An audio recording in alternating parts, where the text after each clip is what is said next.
Olá, amigos do canal Investir Cada Vez Melhor. Gravo aqui o fechamento da semana no dia 30/9 de 2022, que também é o fechamento do mês de setembro e o último pregão antes das eleições que acontecerá nesse domingo. Gravo aqui esse vídeo às 16 horas. Vem comigo.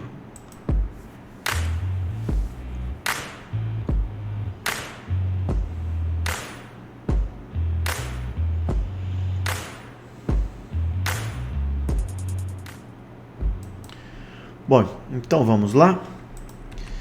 Aquele nosso disclaimer de sempre, né? Que esse vídeo tem apenas um caráter educacional. Aqui o nosso conteúdo da aula de hoje é um conteúdo um pouquinho longo, mas com dados atualizados para vocês, né? Que a gente vai comentar a situação nos Estados Unidos, situação na Europa, no Brasil, atualização das commodities.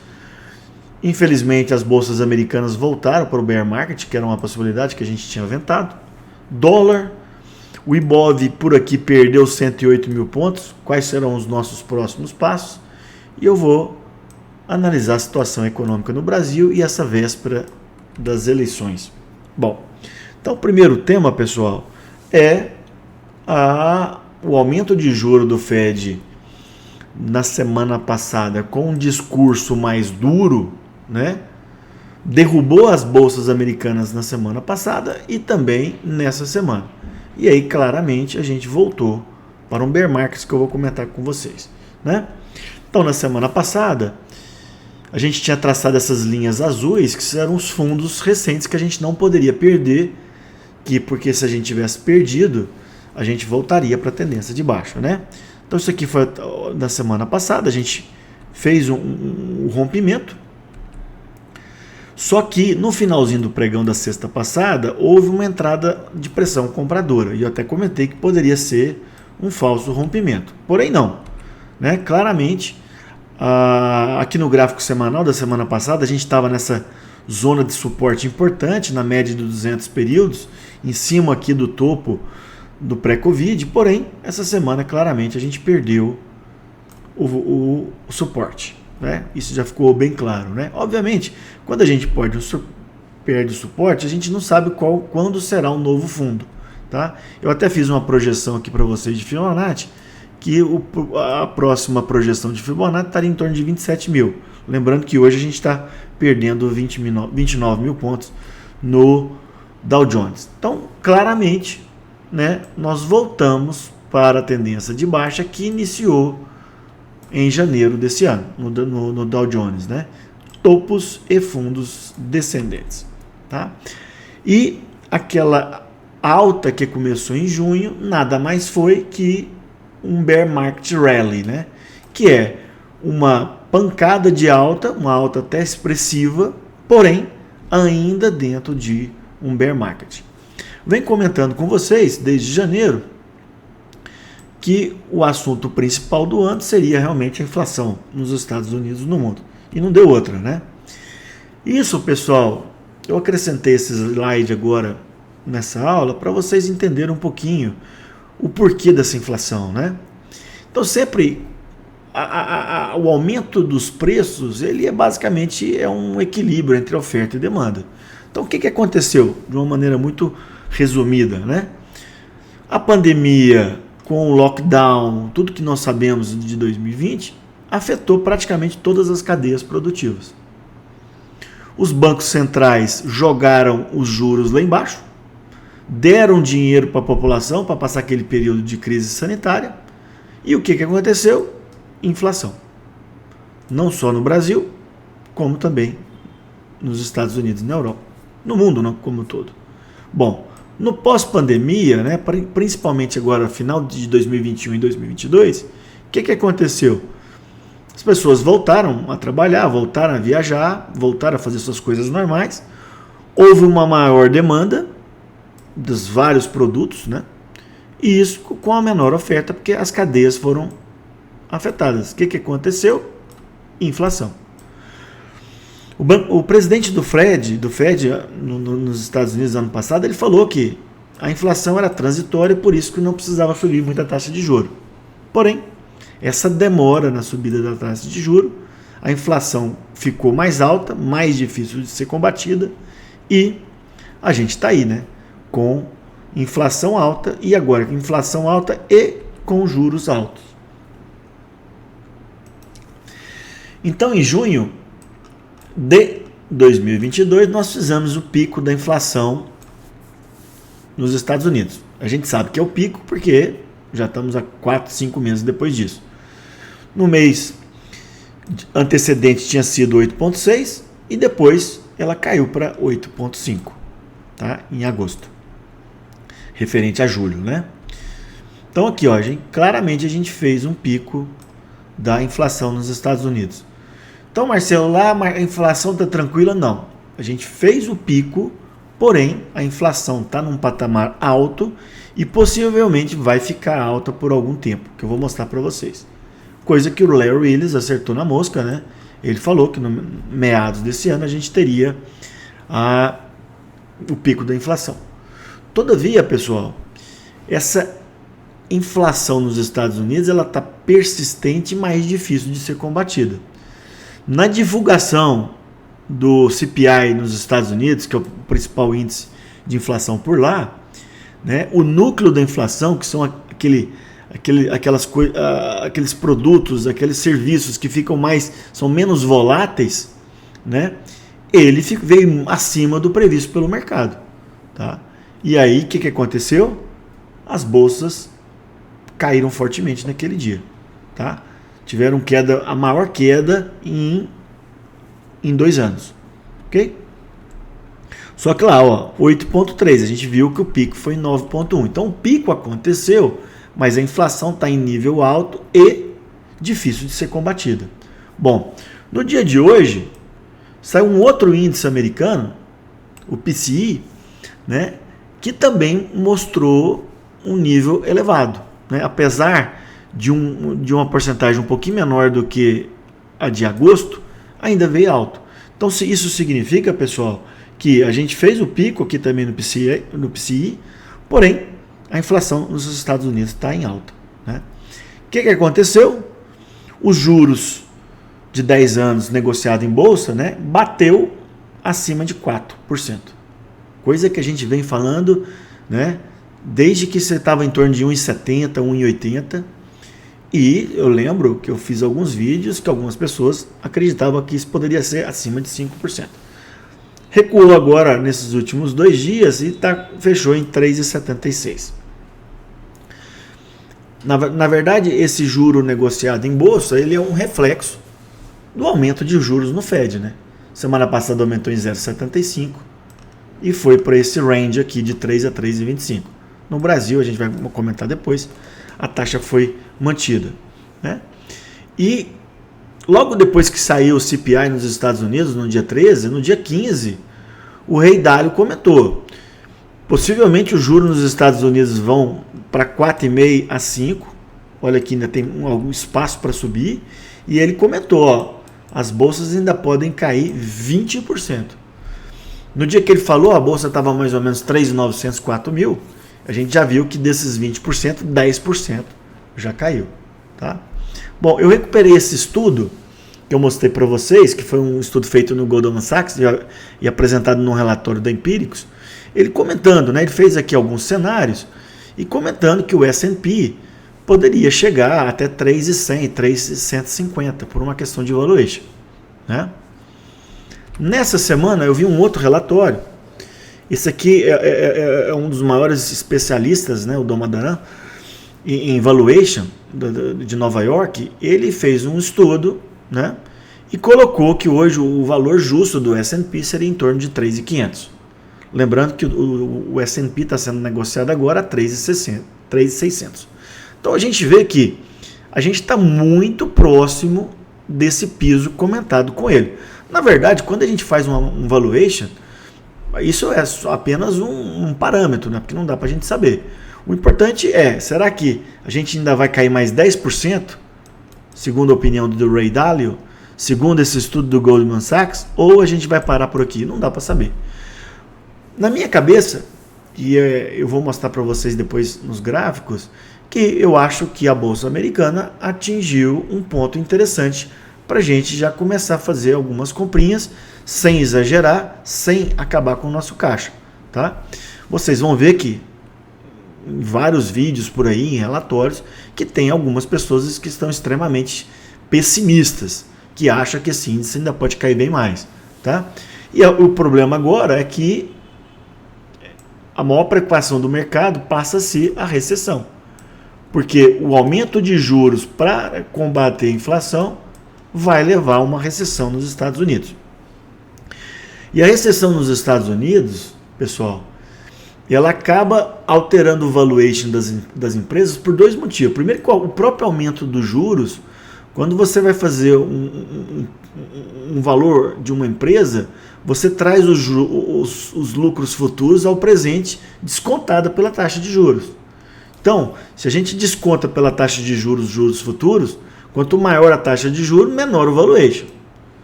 E os juros diminui a atividade econômica, que aumenta o desemprego e queda no salário. Ainda não aconteceu nos Estados Unidos.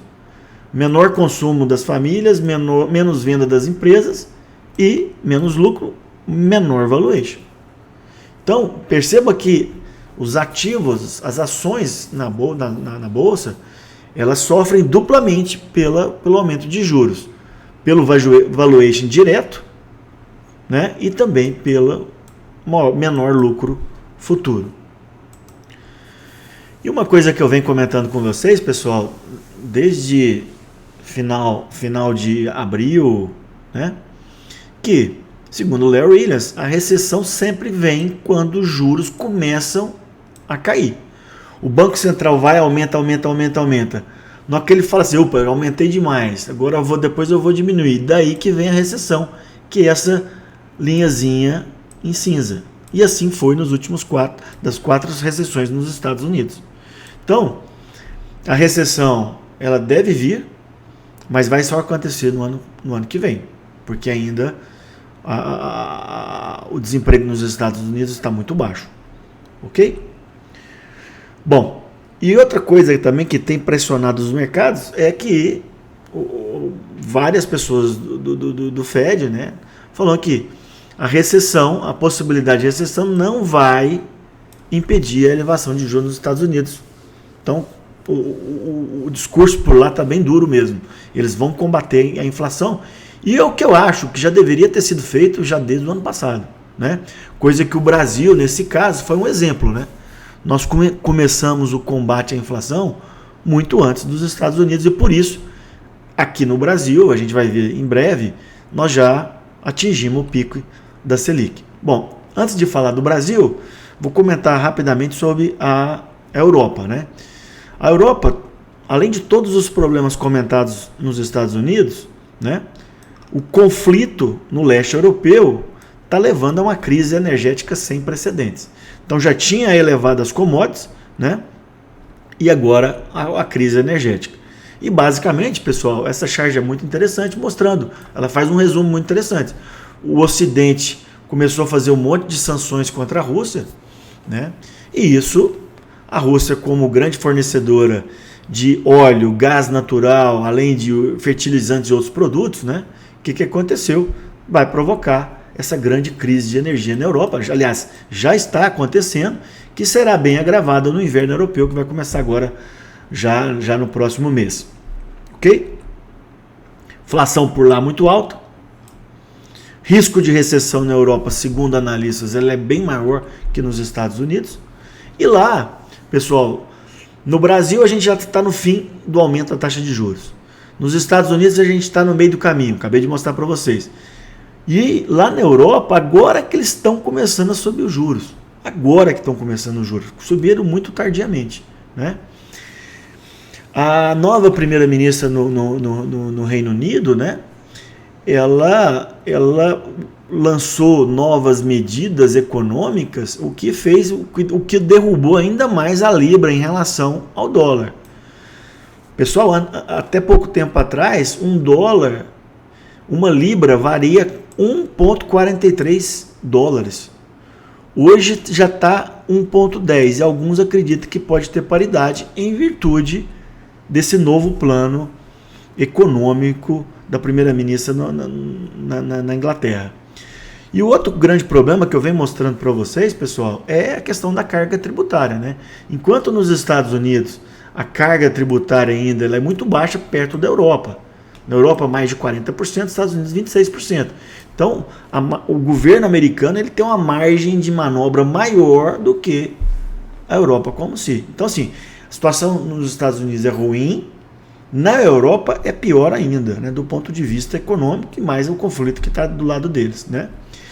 Isso, pessoal, reflete diretamente na economia e por conseguinte também nas bolsas, né?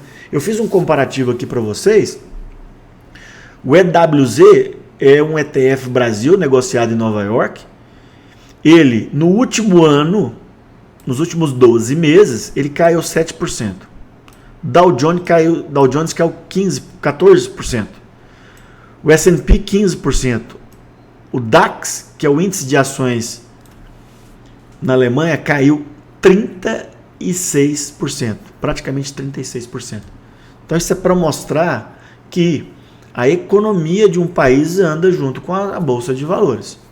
Isso é extremamente importante. Bom, passamos então agora para o Brasil. Bom, então eu já tinha comentado, né? Nós atingimos aqui o pico da Selic em 13,75. Provavelmente a gente vai ficar num platô por algum tempo, a gente não sabe quando. E meados do ano que vem a gente vai cair a Selic. Ok? Então isso já está meio que programado. Ah, Marcelo, mas a Selic vai cair com certeza? Não dá para saber. Hoje a expectativa nossa é essa. Ah, mas e se o próximo governo começar a fazer besteira na economia? A Selic pode voltar a subir. A gente não tem certeza sobre o futuro. É uma expectativa, né? Bom, no Brasil a gente vem comentando, né, que nos últimos meses a gente está em deflação. Nos últimos julho, agosto e possivelmente em setembro também, tá? Então, isso aconteceu, pessoal, por basicamente pela medida aprovada no Congresso Nacional, que limitou o ICMS sobre a eletricidade e sobre os combustíveis, derrubando os preços, e também as commodities caíram, né? Caíram de preço. E isso derrubou. Lembrando que quando você ataca os combustíveis e a eletricidade, em cascata, praticamente todos os outros produtos, serviços, eles acabam reduzindo o custo. Então eu venho comentando com vocês que a gente, com certeza no Brasil, a gente fez um pico da inflação em 12% lá atrás. Tá? E isso vai permitir que o Banco Central em breve comece a reduzir a Selic. Bom, será que está na hora de investir em renda fixa? Eu, na minha opinião, já passou da hora, né? Eu venho falando com vocês nos últimos meses que o melhor momento para investir em pré-fixado e títulos vinculados à inflação já passou, né? Ah, Marcelo, dá para aplicar agora? Eu acho que dá ainda, mas assim, o melhor momento já passou, né? Se aquela premissa minha que a Selic vai cair a partir do ano que vem, esses juros futuros que está sendo negociado na Bolsa a 11,8, 12, vai ser negociado menos de 10, ok? Então aqui só o exemplo para vocês, ó, em julho, que foi mais ou menos o pico nesse ano, chegou a pagar 13,24 aqui no 2029 pré-fixado. O título unitário varia 448. Um mês depois, os juros caíram para 11,91. O que aconteceu? 10% de alta. Então aqui, ó, o juro futuro caiu e o preço aumentou. Perceba, pessoal, que a Selic ainda continuava subindo. Eu venho comentando aqui com vocês que os juros futuros sempre andam na frente. Por isso que eu comentava para vocês que lá há 2, 3 meses era o melhor momento da entrada. Tá? Diminuição de juros, aumento do preço dos títulos. Por isso que é interessante a gente aumentar a posição em pré-fixado e inflação. Semana passada a taxa caiu, o preço unitário aumentou. Nessa semana a gente vai ver que o juro aumentou um pouquinho, o preço unitário caiu, que é o que está acontecendo aqui, ó. Houve um aumento nessa semana, porém nesses últimos 2 dias está tendo uma queda da taxa. Então essa taxa hoje, possivelmente, esse que eu peguei de ontem, né, deve estar negociada a menos de 12 e esse valor vai estar um pouquinho mais alto. Mas perceba que as variações de um dia para o outro, elas não são muito grandes. Exceto um dia que tem uma pancada no juro muito forte. Tá? Então eu penso, pessoal, que o momento melhor já passou, mas ainda é interessante. E eu sugiro para vocês aproveitarem esses dias de maior estresse no mercado para entrar na renda fixa. Bom, passemos então às commodities. Isso aqui foi na sexta-feira passada, pessoal. Houve um banho de sangue nas commodities, né? Aqui no Brasil caiu a bolsa americana e as commodities despencaram justamente por uma questão da preocupação com a recessão. Outro movimento importante que eu venho falando desde 2 semanas atrás é que o ouro perdeu o suporte em $1.700. Essa semana ficou praticamente estável, mas perdeu esse suporte. Quem me acompanha sabe, perdeu o suporte, o mais provável é que faça novos fundos. Tá? E aqui é uma coisa interessante, pessoal. Toda vez que tem muita inflação e preocupação com a recessão, com crise de uma maneira geral, a expectativa era que o ouro desse uma disparada, o que não aconteceu. Eu li recentemente um artigo, a pessoa falando que isso deixava a pessoa mais tranquila em virtude dessa não disparada do ouro. Tá? Mas isso é uma coisa que a gente vai acompanhar semana a semana. O barril de petróleo Brent negociado na Inglaterra continua abaixo dos 90. Só para vocês terem noção, alguém que está acompanhando pela primeira vez, esse barril chegou a 140. Né? Minério de ferro caiu um pouquinho essa semana. A semana passada estava 98, agora 95. E lembrar, né, que o minério de ferro bateu ano passado a mais de $200 a tonelada. Né? Agora está negociado a 95. Esse valor aqui, pessoal, apesar de queda de mais de 50% em relação ao valor do ano passado, só para vocês terem uma noção, em 2015, 2016, essa tonelada foi negociada a menos de 40. Menos de 40.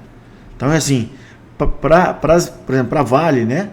Esse preço aqui, apesar de bem mais baixo que os 200, 150, é um preço ainda alto, de interessante para a produção. Soja, até ontem estava mais ou menos estável, no dia de hoje ela caiu e o trigo aumentou. Então, resumo das commodities que eu venho falando para vocês. Elas vêm cedendo um pouco, porém, continuam em patamar elevado. Certo? Bom, vamos falar agora um pouquinho mais sobre as bolsas americanas. Então, já tinha adiantado para vocês que nós fizemos novos fundos, né? E que, então, o bear market continua por lá, né? O S&P e a Nasdaq já estavam em bear market, que é aquele conceito que eu uso, né? Queda superior a 20% em relação ao topo, por um período acima de 6 meses. E agora o Dow Jones também entrou em bear market. Ontem eu olhei queda já de 21% em relação ao topo. Tá? Peguei esse gráfico aqui de 2 semanas atrás, comentando, a mínima do ano estava em 29.900, a gente não poderia perder, que é essa linha vermelha. O que aconteceu? Semana passada a gente já tinha perdido e essa semana a gente voltou a cair.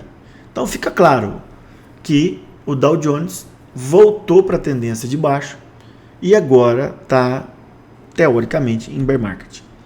S&P, semana passada ainda não tinha perdido, essa semana perdeu a mínima aqui, 3.627, 3.650. Já a Nasdaq, pessoal, ela perdeu o suporte, tá? Por pouco perdeu, mas perdeu. E uma coisa interessante, acompanha aqui, pessoal, isso aqui é um gráfico mais de 3 ou 4 anos. Então a Nasdaq fez aqui o fundo da pandemia, em torno de 7.000 pontos. Subiu fortemente, subiu, bateu lá mais de 16.000 pontos. E desde novembro do ano passado, ela vem caindo em zigue-zague descendente. Tá? Fez aquela recuperação boa que eu comentei, que vocês já sabem o que é, foi um bear market rally, e voltou para a tendência de baixo. Tá? Ah, Marcelo, então vamos esperar novos fundos? Vamos esperar novos fundos. Só que, se a gente traçar as retrações de Fibonacci, a gente vai perceber que a gente já corrigiu entre 50% e 61%. Ah, Marcelo, mas o que são esses números? Em geral, após um amplo movimento de alta ou de baixa, o mercado corrige o que aconteceu, no caso aqui foi alta, né? E corrige em torno disso, de 50% a 60%. Então, mais um ponto, por análise gráfica, nós estamos num bom ponto para o índice fazer um fundo para um tempo mais prolongado. Vai fazer? Não sei. Mas eu acho que nós já estamos num ponto interessante. Tanto do ponto de vista de fundamentos, eu falei lá a opinião do professor de Nova York, como do ponto de vista gráfico. Ah, Marcelo, mas tem um monte de gente de pessimista que a recessão vai ser muito alta, não sei o que, papapá, que a bolsa ainda pode cair mais 10, 15, 20, 30%. Pessoal, tudo pode. A gente tem que ir seguindo os movimentos passo a passo, tá? Então, outra coisa que é um fato, né?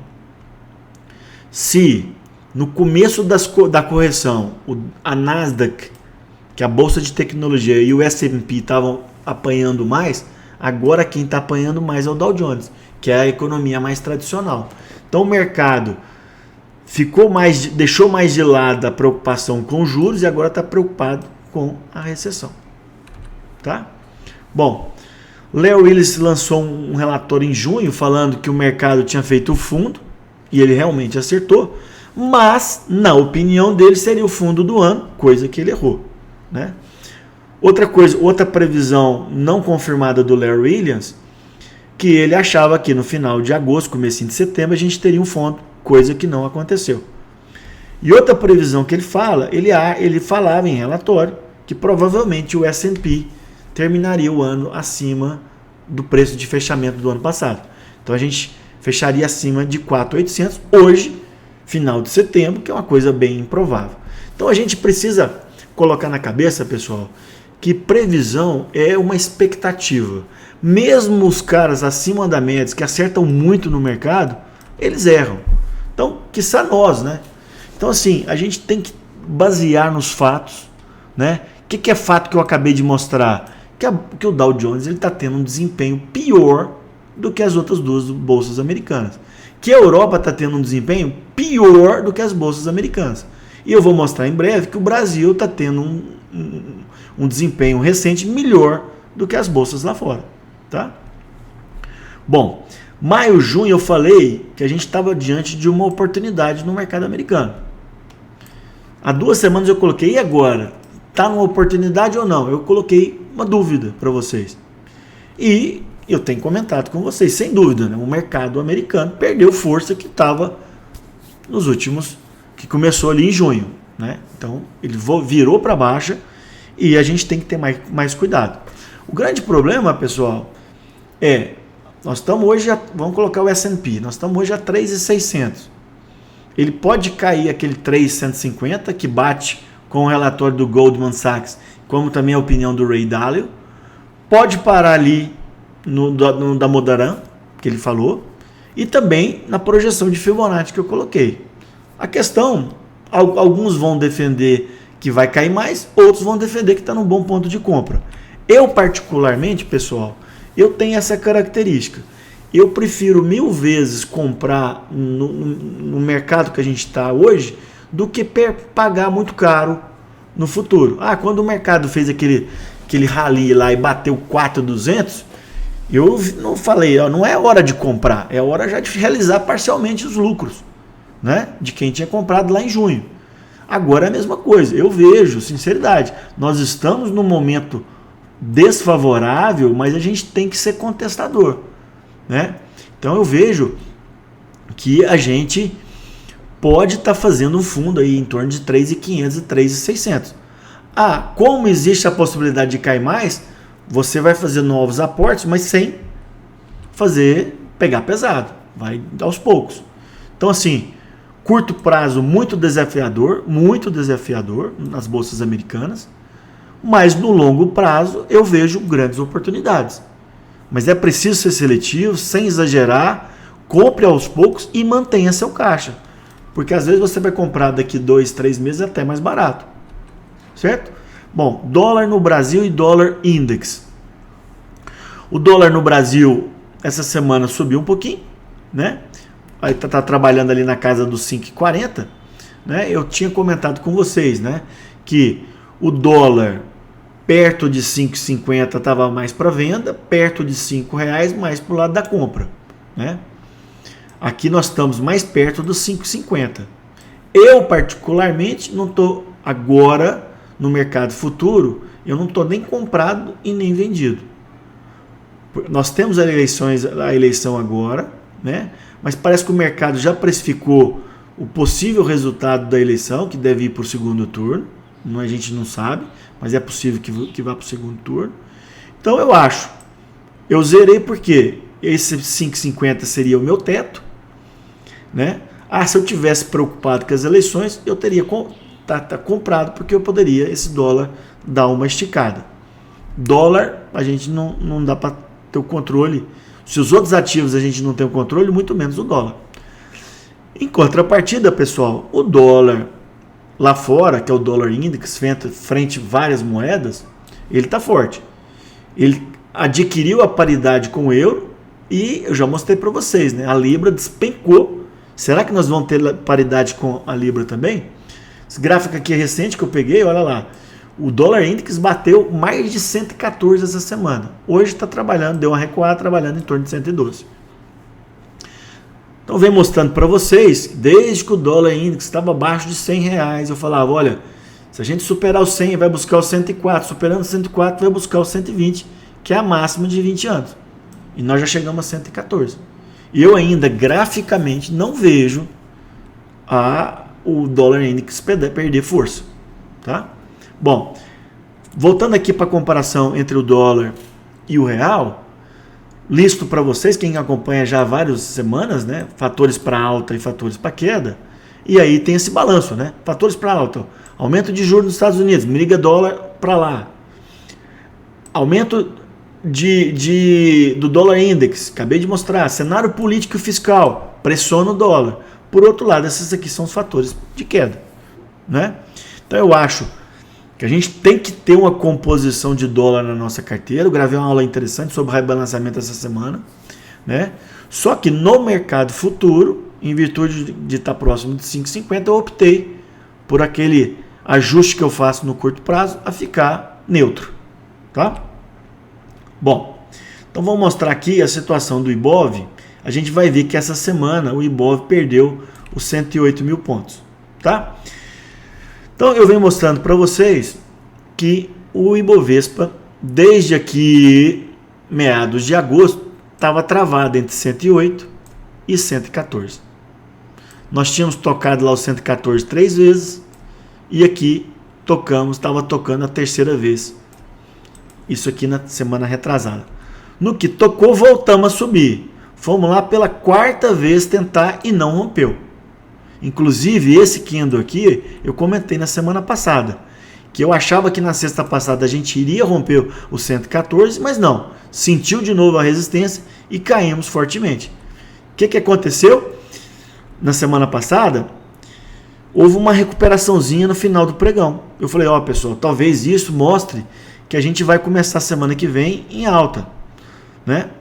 E a gente tentou, já na segunda-feira não teve alta nenhuma, já caímos fortemente, por queda das bolsas lá fora.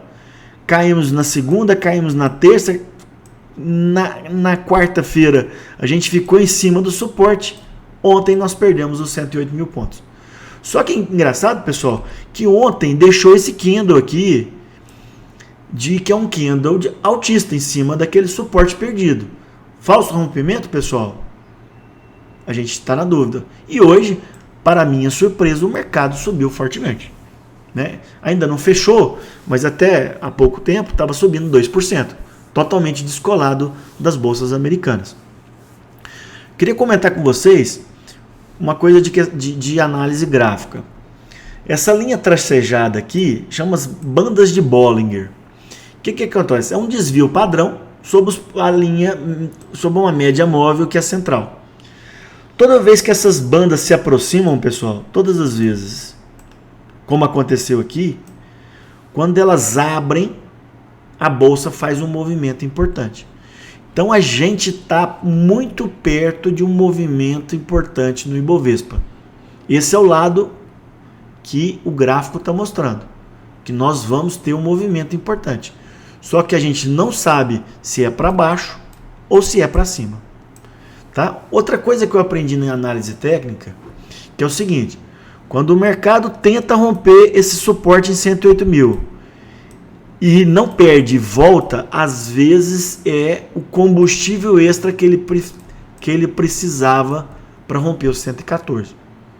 E pode ser, pessoal, que o resultado da eleição que a gente vai ter no domingo, pode ser que, depende se o mercado gostar do resultado, pode ser que na semana que vem a gente rompa esse 114. Ou o contrário. Pode ser que o mercado não goste, anule essa recuperação de ontem e hoje e volta a cair. Então, pessoal, aqui já dá para falar para vocês que a gente precisa ter muita cautela nessa véspera de eleição. Que a gente está perto de um movimento importante, eu não tenho dúvida. Mas eu tenho dúvida para que lado. Para quem quer aprender mais sobre análise técnica, eu já tenho algumas aulas gravadas e vou fazer um update em breve sobre análise técnica. Uma coisa importante, mesmo para vocês que usam análise fundamentalista para comprar os ativos, como eu uso as duas escolas, você saber sobre a análise técnica é muito importante. Mesmo aqueles que criticam a análise técnica, você vai ver que no dia a dia eles usam de algum modo a análise técnica. Por isso que é importante a gente saber. Então, no Brasil, curto prazo, acho que a gente precisa ter muita cautela, por causa das eleições e do bear market lá fora. Eu tenho comprado alguns ativos, mas com muita parcimônia, mantendo um bom caixa, né? E fazendo aquela seleção de ativos. Isso é muito importante, tá? No longo prazo, a mesma coisa, tá? A gente tem que aumentar, mas sem exageros.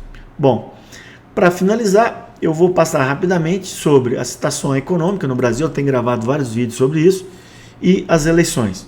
Então eu vou mostrar para vocês rapidamente, pessoal, que eu já venho mostrando em outros vídeos, os fatos, né? Então, PIB do Brasil esse ano vai ser entre 2,5 e 3, tá?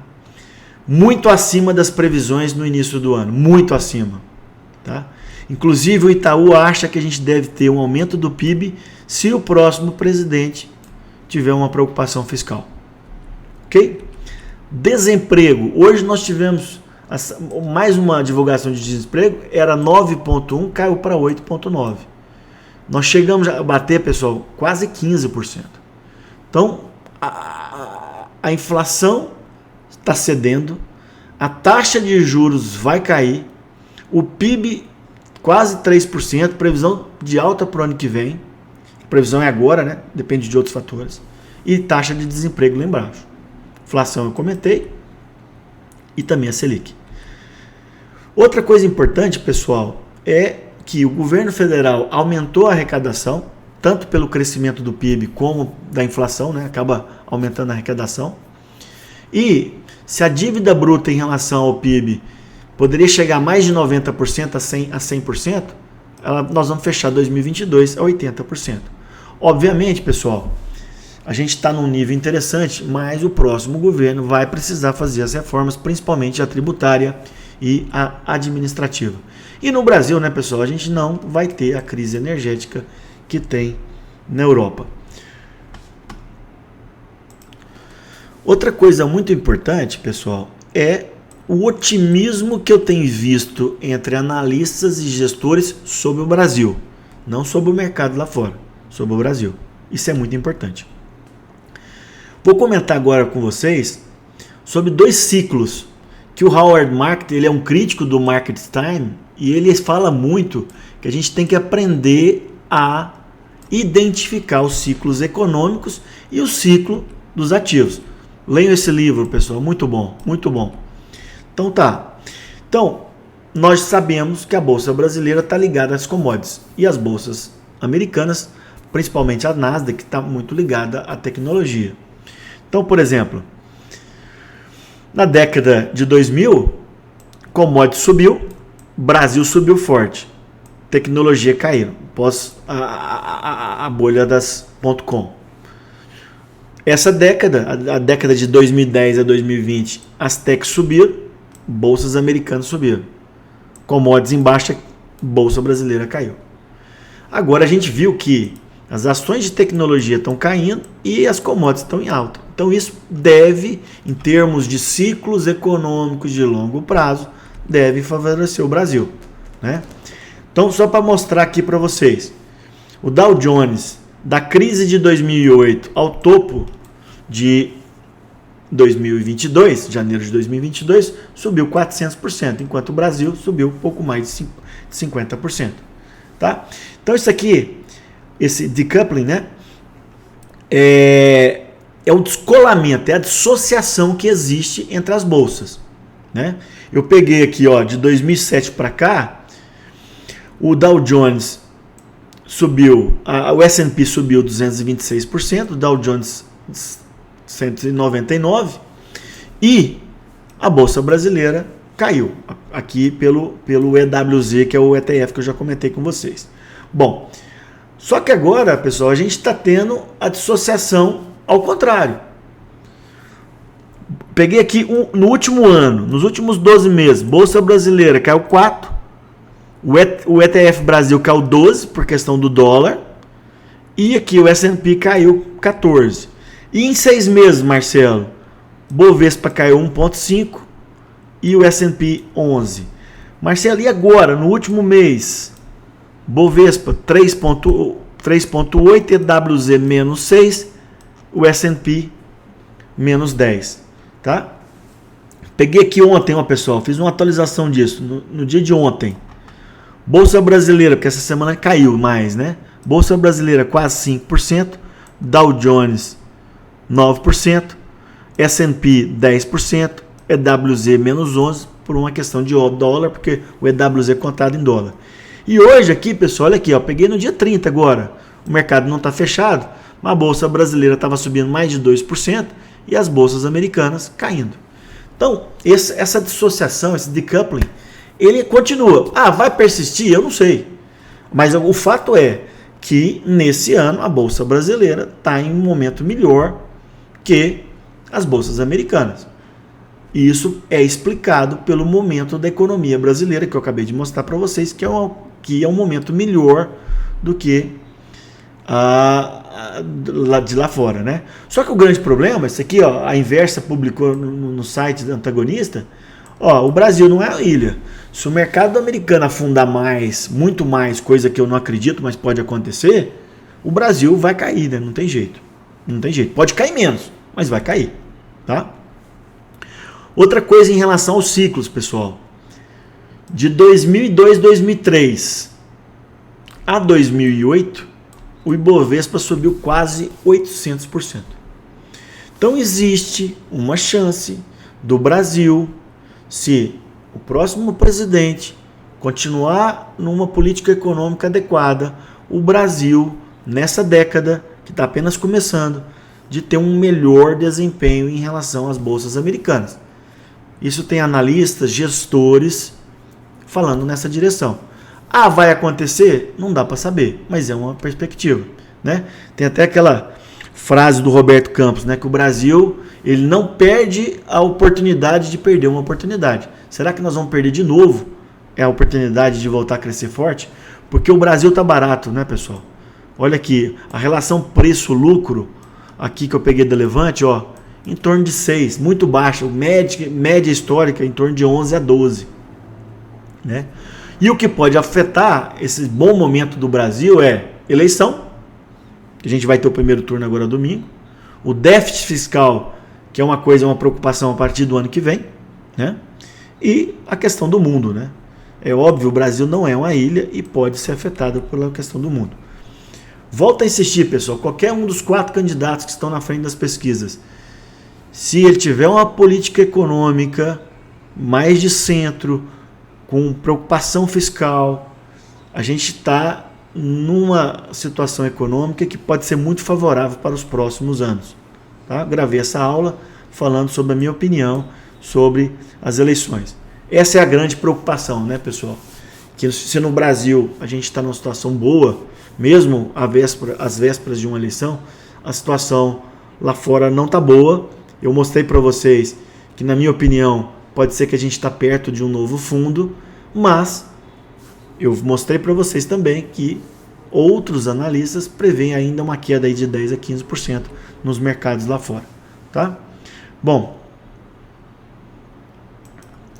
então, para finalizar, pessoal, eu acho que essa é a mensagem final, tá?